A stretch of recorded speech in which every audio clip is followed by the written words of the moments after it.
For the last year, I thought we were getting steamrollered, and now they're running away.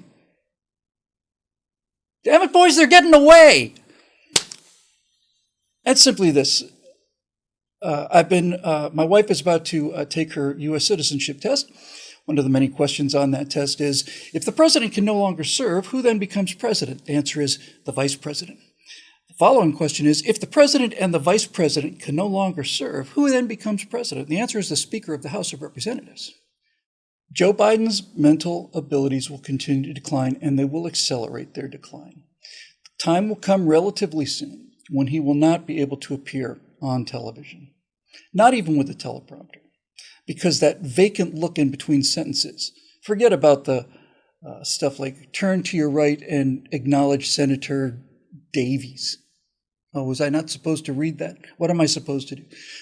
That's going to get worse and worse, and pretty soon the president, asterisk, of the United States will disappear from the radar, and then the attention will fall on the vice president. The vice president is already being sequestered from the American people because, if such a thing is imaginable, she's considered to be less capable than President Brandon. And the line of secession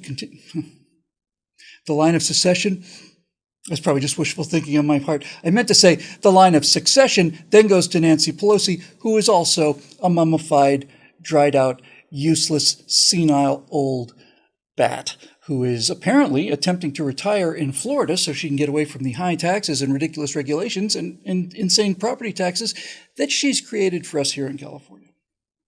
Listen, this fight isn't over yet, and it's got a long way to go. And as always in big wars, the major casualties come after the war is won. Don't know how to explain it, but it's true. Certainly after the Battle of the Wilderness, when Grant went south, after Lee, after Gettysburg, the war was over for the South, but the casualties just continued to increase. Midway was the end of the war for the Japanese in the Pacific, but all of the major casualties happened after that. Closer and closer we got to Japan, the more and more people died. Same thing's true for Germany and all the rest of it. So the damage is not done yet, and brace yourself, because it's gonna get worse. But everywhere I look, this enemy fleet is running away. This unimaginably powerful surface fleet that they put together to run us into the waves. We fought back a little, headed for the hills. Do you, as a citizen, have a right to defend your own life? Yes or no? Because if the answer is yes, that means that person is more important than the state, that person's more important than the media, that person's more important than the political circus that's going around, all of it.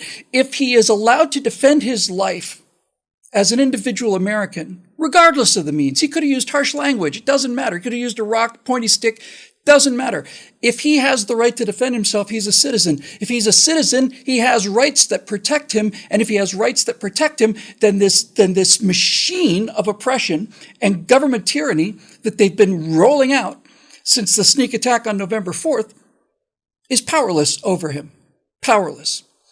On the other hand, of course, if he'd been found guilty, that would be a signal to not only to the people on the left, but to the people on the right as well, that any street mob that wanders down the street, smashing people, killing people, burning people in their houses or in their cars, whatever, there will be no consequences for that whatsoever. And anybody who tries to do the job that the police have been prevented from doing by these left-wing, lying, evil hypocrites who nevertheless live behind their own gated communities and have their own private security forces.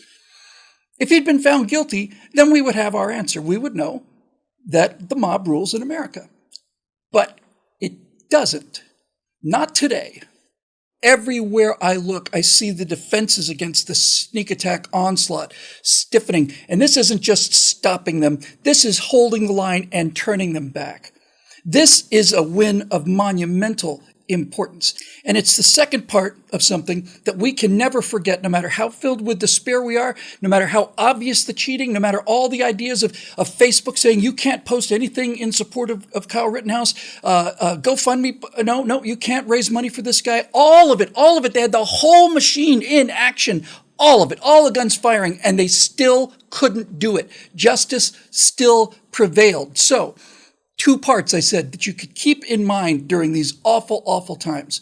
What we saw just a few weeks ago in Virginia means that it is still possible to win an election, no matter how badly rigged the system is, no matter how corrupt it is still possible for Republicans to win an election if the turnout is large enough to exceed the measure of cheating, which I think is a very significant measure. So we had an election where the entire national media was focused on Virginia, and we won. The system, corrupted as it is, nevertheless, still functioned. And now we have a system where all of these mouthpieces of evil were all the way in on this. It's a fundamental issue for them. You can't defend your own life. You can't have guns to defend your own life. This could not be allowed. We have to destroy this kid. Okay, well, guess what? The presumption of innocence still held. The court system still delivered justice. The Constitution is still alive.